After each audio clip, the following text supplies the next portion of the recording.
जय शनिदेव दर्शकों, आज हम चर्चा करेंगे कुंभ राशि के जातकों के जीवन पर शनि की साढ़े साथी के प्रभाव के बारे में। शनि की साढ़े साथी का दूसरा चरण अब अपने समापन की ओर है, जिसमें लगभग 1 महीना शेष है। 29 मार्च 2025 को यह चरण समाप्त हो जाएगा और इसके बाद तीसरा और अंतिम चरण आरंभ होगा, जो 23 फरवरी 2028 तक प्रभावी रहेगा। इसी दिन कुंभ राशि वाले पूरी तरह से शनि की साढ़े साथी के चक्र से मुक्त हो जाएंगे। हालांकि 2027 में एक दिलचस्प स्थिति देखने को मिलेगी। जून के महीने में साढ़े साथी समाप्त होते ही शनि के वक्री होने पर यह प्रभाव 20 अक्टूबर 2027 को पुनः सक्रिय हो जाएगा और 4 महीने के लिए आगे बढ़ जाएगा। अंततः 23 फरवरी 2028 को कुंभ राशि के जातक इस लंबी परीक्षा से पूरी तरह मुक्त हो जाएंगे, एक नए और सकारात्मक अध्याय की ओर कदम बढ़ाते हुए। आइए जानते हैं कि कुंभ राशि के जातकों के लिए शनि की साढ़े साथी का शेष समय और अंतिम चरण कैसा रहने वाला है। वर्तमान में शनि आपकी ही राशि में यानी कुंभ में गोचर कर रहे हैं, जो आपके लग्न भाव को प्रभावित कर रहा है। साढ़े साथी की शुरुआत तब हुई थी जब जनवरी 2020 में शनि ने आपके 12वें भाव में मकर राशि में प्रवेश किया था। वहां लगभग 3 साल बिताने के बाद जनवरी 2023 में शनि कुंभ राशि में आ गए, जहां वे 29 मार्च 2025 तक रहेंगे। इसके बाद शनि आपके तीसरे भाव में प्रवेश करते हुए मीन राशि में गोचर करेंगे और वहां 3 जून 2027 तक विराजमान रहेंगे। इसके उपरांत वे मेष राशि में प्रवेश करेंगे, जो साढ़े साथी के समापन का संकेत देगा। इस दौरान कुंभ राशि वालों को धैर्य, आत्ममंथन और समर्पण की आवश्यकता होगी, क्योंकि यह समय न केवल चुनौतियों बल्कि महत्वपूर्ण आत्मविकास और स्थिरता का भी संकेत देता है। हालांकि 20 अक्टूबर 2027 को शनि वक्री अवस्था में लौटेंगे, जिससे साढ़े साथी का प्रभाव 4 महीनों के लिए दोबारा सक्रिय हो जाएगा। इस दौरान शनि तीसरे भाव में रहेंगे और 23 फरवरी 2028 तक अपनी परीक्षा जारी रखेंगे। इसके बाद शनि मेष राशि में प्रवेश करेंगे, जो कुंभ राशि के जातकों के लिए साढ़े साथी के इस लंबे और चुनौतीपूर्ण चक्र के पूर्ण समापन का संकेत होगा। पहला चरण कुंभ राशि वालों के लिए काफी चुनौतीपूर्ण साबित हुआ, क्योंकि उस दौरान शनि 12वें भाव में गोचर कर रहे थे। ज्योतिष में 12वां भाव व्यय, हानि, कर्ज, अस्पताल, कोर्ट कचहरी और मानसिक तनाव जैसी स्थितियों का प्रतीक माना जाता है। इस अवधि में अनचाहे खर्चों का बोझ बढ़ा, धन हानि हुई, स्वास्थ्य संबंधी परेशानियां सामने आईं और कई लोगों को कानूनी उलझनों का सामना करना पड़ा। जनवरी 2020 में शनि के इस भाव में प्रवेश के साथ ही कुंभ राशि के जातकों के लिए कठिनाइयों का सिलसिला शुरू हो गया, जो जनवरी 2023 तक जारी रहा। शनि की प्रकृति यह है कि वे जिस भाव में विराजमान होते हैं, वहां संघर्ष के साथ सीख भी देते हैं और जिस भाव पर दृष्टि डालते हैं, वहां बाधाएं उत्पन्न करते हैं। यही कारण है कि इस चरण में कुंभ राशि के लोगों को आर्थिक और व्यक्तिगत दोनों स्तरों पर बड़ी परीक्षाओं से गुजरना पड़ा। जब शनि 12वें भाव में विराजमान थे, तो उन्होंने व्यय भाव की ऊर्जा को और अधिक सक्रिय कर दिया, जिससे अनावश्यक खर्चों में तेजी आई और आर्थिक संतुलन बिगड़ने लगा। इस अवधि में कई लोगों ने अपनी नौकरियां खो दी, व्यापार ठप हो गए और लंबे समय से बनाई गई योजनाएं ध्वस्त हो गईं। आर्थिक नुकसान के साथ साथ मानसिक तनाव और शारीरिक परेशानियां भी बढ़ीं। शनि की सीधी दृष्टि दूसरे भाव पर पड़ रही थी, जो धन और परिवार का प्रतीक है। इसी कारण 2020 से 2023 के बीच धन हानि के साथ पारिवारिक विवाद और घरेलू कलह भी चरम पर रहे। लोगों पर कर्ज का बोझ दिन ब दिन बढ़ता गया, क्योंकि शनि की सप्तम दृष्टि छठे भाव पर पड़ रही थी, जो आरण, रोग और शत्रुओं से जुड़ा होता है। इस दौरान बीमारियां बढ़ीं, कर्ज के दबाव ने मानसिक शांति छीन ली और शत्रु सक्रिय हो गए, जिनमें अक्सर वही लोग शामिल थे जिन पर सबसे अधिक भरोसा किया जाता था। इसके अलावा कई लोगों की मेहनत की कमाई अटक गई या पूरी तरह से डूब गई, जिससे आर्थिक असुरक्षा और अस्थिरता की भावना और गहरी हो गई। छठा भाव प्रतिस्पर्धा और संघर्ष का प्रतीक होता है, इसलिए इस दौरान कई लोगों को प्रतियोगी परीक्षाओं और करियर में असफलताओं का सामना करना पड़ा। चूंकि यह भाव नौकरी से भी जुड़ा है, इसलिए कई लोगों की रोजगार संबंधी स्थिरता डगमगा गई और कुछ को अपनी नौकरी से हाथ धोना पड़ा।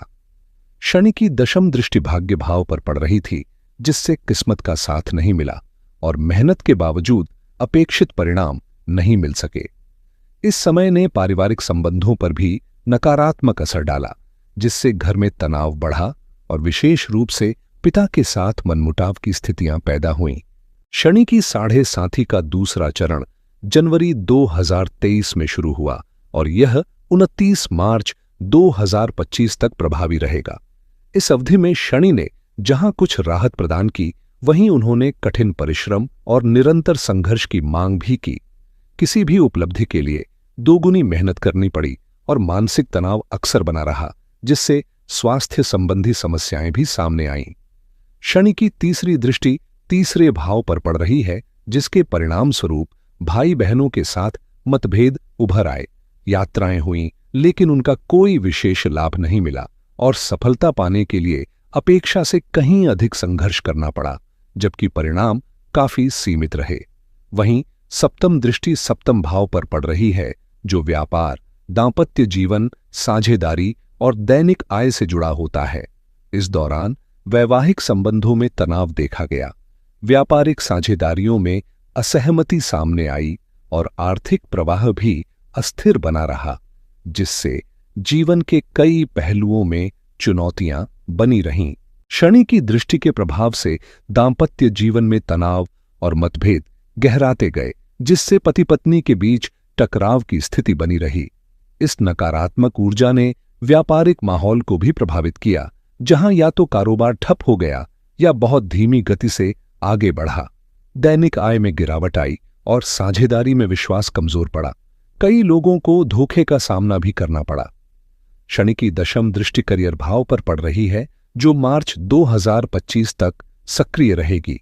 इसी कारण 2023 से लेकर अब तक कई लोगों ने अपनी नौकरियां खो दी और फरवरी-मार्च 2025 तक भी यह चुनौतीपूर्ण दौर जारी रहने की संभावना है। इस अवधि में नौकरी पेशा लोगों को कार्यस्थल पर बढ़ते दबाव और तनाव का सामना करना पड़ रहा है, जबकि व्यापारियों के लिए सफलता का रास्ता कठिन और संघर्षपूर्ण बना हुआ है।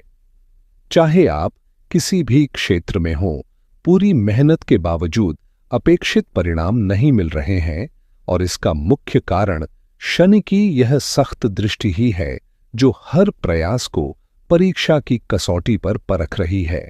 जैसे ही 29 मार्च 2025 नजदीक आएगी, शनि कुंभ राशि को छोड़कर मीन राशि में प्रवेश करेंगे और अपने प्रस्थान से पहले कुछ विशेष लाभ देने की संभावना है।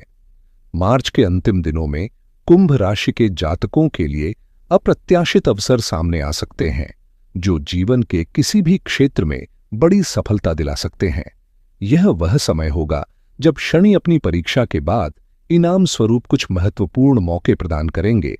हालांकि इस लाभ का पूरा फायदा उठाने के लिए सतर्कता और सक्रियता आवश्यक होगी, क्योंकि कई लोग इन अवसरों को पहचानकर आगे बढ़ जाते हैं, जबकि कुछ इन्हें नजरअंदाज कर देते हैं। इन अवसरों में प्रमोशन की संभावना शामिल हो सकती है, चाहे आप निजी क्षेत्र में हो या सरकारी सेवा में कार्यरत हों। व्यापारियों के लिए भी यह समय आर्थिक मजबूती लाने वाला हो सकता है, जिससे न केवल वित्तीय स्थिति सुधरेगी, बल्कि पारिवारिक माहौल में भी सुखद बदलाव आएगा।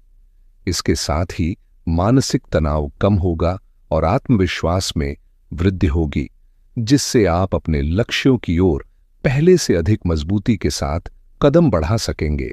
29 मार्च 2025 के बाद अप्रैल और मई की शुरुआत कुंभ राशि वालों के लिए चुनौतियों से भरी हो सकती है, क्योंकि शनि और राहु की युति प्रेत दोष का निर्माण करेगी।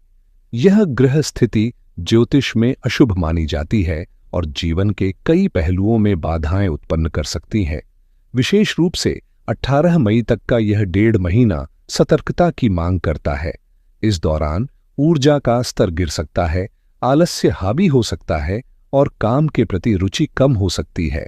जल्दबाजी में लिए गए फैसले गलत साबित हो सकते हैं, जिससे आर्थिक नुकसान या व्यक्तिगत जीवन में तनाव बढ़ सकता है। परिवार के भीतर मतभेद और वाद विवाद की स्थिति बन सकती है, जबकि किसी निवेश या लेन देन में पैसा फंसने का खतरा रहेगा। स्वास्थ्य पर भी नकारात्मक असर पड़ सकता है, जिससे मानसिक तनाव और शारीरिक थकान महसूस हो सकती है।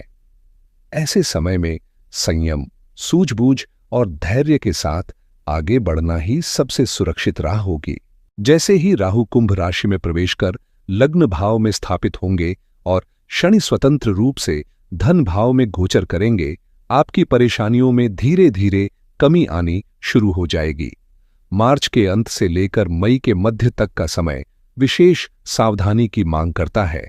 इस दौरान किसी बड़े फैसले से बचें, चाहे वह नौकरी बदलने का हो, व्यापार में बदलाव का या किसी नई शुरुआत का। इस अवधि में जल्दबाजी में उठाया गया कोई भी कदम लंबे समय तक परेशानियों का कारण बन सकता है। मगर जैसे ही राहु का राशि परिवर्तन पूरा होगा और शनि अपनी स्वतंत्र चाल में आएंगे, हालात आपके पक्ष में बदलने लगेंगे। जो मेहनत अब तक उम्मीद से कम परिणाम दे रही थी, वही प्रयास अब स्पष्ट सफलता की ओर ले जाएगा। आर्थिक स्थिति में सुधार होगा, नए अवसर सामने आएंगे और आपके सामने आने वाली चुनौतियां धीरे धीरे सुलझने लगेंगी। शनि का स्वभाव यही है, पहले कठिन परीक्षा लेते हैं, फिर उस संघर्ष का पूरा फल तीसरे चरण में देकर संतुलन बनाते हैं। जब शनि किसी भाव में गोचर करते हैं तो उस क्षेत्र के प्रभावों को गहराई से प्रभावित करते हैं। यदि वे धन भाव और कुटुंब भाव में स्थित हैं तो आर्थिक समृद्धि के साथ पारिवारिक विस्तार की संभावनाएं बनती हैं। शायद परिवार में कोई नया सदस्य जुड़ जाए या रिश्तों में मजबूती आए। हालांकि शनि की दृष्टि चुनौतियों को भी जन्म देती है। उनकी तीसरी दृष्टि चौथे भाव पर पड़ने से भूमि, भवन या संपत्ति खरीदते समय सतर्क रहना आवश्यक है, क्योंकि किसी तरह का धोखा या कानूनी उलझन सामने आ सकती है। वाहन खरीदते समय भी सावधानी बरतें, खासकर अगर पुराना वाहन लेने का विचार है, क्योंकि वह अपेक्षा से अधिक परेशानियां ला सकता है। इस दौरान माता के स्वास्थ्य का विशेष ध्यान रखना होगा, क्योंकि उनकी स्थिति कमजोर हो सकती है और संबंधों में भी तनाव आ सकता है। सबसे अहम बात है अपनी वाणी पर नियंत्रण रखना। शनि द्वितीय भाव में होते हुए अभिमान और कठोर भाषा की प्रवृत्ति बढ़ा सकते हैं, जिससे अनावश्यक शत्रु पैदा हो सकते हैं। ऐसे में अपनी बातों में संयम और विनम्रता बनाए रखना ही सबसे बेहतर उपाय होगा। शनि की सप्तम दृष्टि अष्टम भाव पर पड़ने से जीवन में अचानक बड़े उतार चढ़ाव की स्थिति बन सकती है। कभी अप्रत्याशित नुकसान तो कभी आश्चर्यजनक लाभ। यह प्रभाव शनि के आयु कारक स्वरूप के कारण होता है, जो जीवन के गहरे रहस्यों और अनदेखी चुनौतियों से जुड़ा है। इस दौरान ससुराल पक्ष के साथ रिश्तों में तनाव की संभावना भी रहेगी, इसलिए समझदारी और धैर्य से काम लेना जरूरी होगा। वहीं दशम दृष्टि लाभ भाव पर होने के कारण आर्थिक लाभ के कई अवसर सामने आएंगे, मगर उन पैसों को सही दिशा में उपयोग करना चुनौती बन सकता है, क्योंकि धन आसानी से व्यय हो सकता है। इसलिए खर्च करते समय समझदारी से निर्णय लें और फिजूल खर्ची से बचें। इसके अलावा चौथे, अष्टम और लाभ भाव पर शनि की दृष्टि का प्रभाव स्पष्ट रूप से नजर आएगा। चूंकि शनि आपके द्वादश भाव के स्वामी हैं, इसलिए विदेश से जुड़ी गतिविधियों में लाभ मिलने की संभावना है। एक्सपोर्ट इंपोर्ट के काम में सफलता मिलेगी और विदेश यात्रा के योग भी बन सकते हैं। जो लोग पहले से विदेश में रह रहे हैं, उनके लिए परिस्थितियां अनुकूल रहेंगी और वे अपने कार्य क्षेत्र में बेहतर परिणाम पा सकते हैं। अगर लंबे समय से किसी गंभीर बीमारी से जूझ रहे थे, मानसिक तनाव ने आपको घेर रखा था या जीवन में स्थिरता का अभाव था, तो शनि के तीसरे चरण में हालात धीरे धीरे बेहतर होने लगेंगे। मानसिक शांति लौटेगी, शारीरिक पीड़ाओं में राहत मिलेगी और अगर कहीं पैसा फंसा हुआ था तो उसकी रिकवरी के भी प्रबल योग बनेंगे। इस समय कोई नया व्यवसाय शुरू करते हैं तो उसमें भी धीरे धीरे सफलता मिलने की संभावना है। कुल मिलाकर यह चरण आपके लिए राहत और लाभ लेकर आएगा, लेकिन यहां एक बात समझना जरूरी है, शनि का प्रभाव आपकी कुंडली में उनकी स्थिति पर निर्भर करता है। यदि शनि उच्च राशि, स्वराशि, मित्र राशि या केंद्र कोण भाव में स्थित हैं, तो साढ़े साथी का नकारात्मक असर काफी हद तक कम हो जाता है। इसका सबसे बुरा प्रभाव उन्हीं लोगों पर पड़ता है जिनकी कुंडली में शनि कमजोर स्थिति में होते हैं। ऐसे में संघर्ष और मेहनत कई गुना बढ़ जाती है और कभी कभी शनि सब कुछ छीन भी लेते हैं, जिससे जीवन बिखर जाता है। इसलिए साढ़े साथी का प्रभाव पूरी तरह इस बात पर निर्भर करता है कि आपकी जन्म कुंडली में शनि किस भूमिका में विराजमान है। अगर शनि की स्थिति प्रतिकूल है तो उसका समाधान भी संभव है और इसके लिए कुछ सरल मगर प्रभावशाली उपाय अपनाए जा सकते हैं। सबसे पहले सुबह जल्दी उठने की आदत डालें और सूर्योदय से पहले सूर्यदेव को तांबे के लोटे में जल भरकर अर्घ्य दें। इसके बाद एक लोटा जल लेकर उसमें काले तिल या एक पुष्प मिलाएं और पीपल के पेड़ की जड़ में अर्पित करें। इस दौरान शनि से संबंधित मंत्र का जप करें और श्रद्धा के साथ पेड़ की 7 परिक्रमा करें। परिक्रमा करते हुए अपने मन की व्यथा शनिदेव के समक्ष रखें और कष्टों से मुक्ति की प्रार्थना करें। इस प्रक्रिया को लगातार 41 दिनों तक बिना किसी अवकाश के अपनाएं। यदि यह क्रम नियमित रूप से जारी रखा जाए तो न केवल साढ़े साथी का प्रभाव कम होगा, बल्कि जीवन में धीरे धीरे सकारात्मक परिवर्तन भी दिखाई देंगे। धैर्य और विश्वास के साथ किया गया यह उपाय कठिनाइयों को दूर करने और सुखद परिणाम प्राप्त करने में सहायक सिद्ध होगा। शनि के तीसरे चरण में आपकी किस्मत का पहिया तेजी से घूमने लगेगा, आर्थिक लाभ के द्वार खुलेंगे और विदेश यात्रा के योग भी बन सकते हैं। इस दौरान गुरु 14 मई 2025 तक चौथे भाव में रहेंगे, जहां उनकी स्थिति औसत रहेगी। फायदा तो मिलेगा, लेकिन उतना नहीं जितना पंचम, सप्तम या एकादश भाव में मिल सकता है। जैसे ही मई के बाद गुरु पंचम भाव में प्रवेश करेंगे, समझिए कि आपका गोल्डन पीरियड शुरू हो जाएगा। गुरु एक विशाल और शुभ ग्रह हैं जो धन, विवाह, संतान, शिक्षा और वित्तीय स्थिरता के कारक माने जाते हैं। इस परिवर्तन के साथ इन सभी क्षेत्रों में सकारात्मक बदलाव देखने को मिलेंगे। खासकर जो लोग संतान की प्रतीक्षा कर रहे हैं, उनके लिए यह समय किसी वरदान से कम नहीं होगा। विवाह की राह में जो रुकावटें अभी चौथे भाव के कारण हैं, वे भी दूर होने लगेंगी, क्योंकि गुरु पंचम भाव में आते ही शुभ कार्यों के लिए अनुकूल मुहूर्त बनने लगते हैं। इस दौर में आपकी मेहनत रंग लाएगी, योजनाएं साकार होंगी और जीवन में स्थिरता और समृद्धि का संचार होगा। मई 2025 के बाद आपकी चिंताओं का अंत होने वाला है और यह शुभ समय 2026 तक बना रहेगा। इस दौरान गुरु का प्रभाव आपकी किस्मत को मजबूती देगा, भाग्य का साथ मिलेगा और आय के नए स्रोत खुलेंगे। स्वास्थ्य में भी सुधार होगा, जिससे जीवन का संतुलन बेहतर महसूस होगा। हालांकि जब राहु आपकी राशि में प्रवेश करेंगे तो थोड़ी उलझन पैदा हो सकती है। किस काम को शुरू करें और किसे टालें, इस पर मन में असमंजस रहेगा। लेकिन अगर आप साहस करके कदम उठा लेते हैं तो सफलता निश्चित है, क्योंकि उस समय शनि और गुरु दोनों अपनी सकारात्मक ऊर्जा से आपका साथ देंगे और केतु भी अनुकूल परिणाम देने लगेगा। राहु भले भ्रमित करें, मगर सही योजना बनाकर आगे बढ़ें तो यही ग्रह बड़े लाभ और उपलब्धियों की राह भी खोलते हैं। इसलिए कुंभ राशि वालों के लिए मई के बाद का समय एक नए सवेरा जैसा होगा, जहां करियर, स्वास्थ्य, धन और व्यक्तिगत प्रयासों में सफलता की चमक साफ नजर आएगी। तो तैयार रहिए, क्योंकि आने वाला वक्त आपके सपनों को साकार करने का है। आज के लिए बस इतना ही। धन्यवाद।